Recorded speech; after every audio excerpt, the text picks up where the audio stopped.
সকালের নাস্তা নিয়ে বসলাম খেতে। দেখি কি অবস্থা, কেমনে খাবো বিট। আমার হাজব্যান্ড আমার জন্য, মাই ডিয়ার হাজব্যান্ড, কালকে বিটরুট নিয়ে আসছে।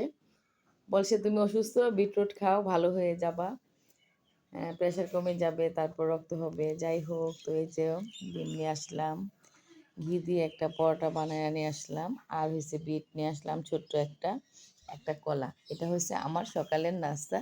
তোমরা আজকে সকালে কী নাস্তা খেয়েছো অবশ্যই কমেন্ট লিখে জানাবে আপুরা ভাইয়ারা। আর এই তো কম্বল এখনো গুছাই নাই, ঘুমায় যাব খেয়ে আবার। তো এই তো নাস্তাটা কেমন হলো অবশ্যই কমেন্ট লিখবে। আমার কাছে তো পরোটা ডিম ভালো লাগে, সাথে একটা কলা খাইতে হয় ছোট। আজকে ছোট দেখে একটা কলাই নিছি। আজকে চাম্পা কলা নিয়ে আসছে, এতদিন সাগর কলা আনতো। আর বিটটা কেটে আনলাম, দেখি কেমনে খাই।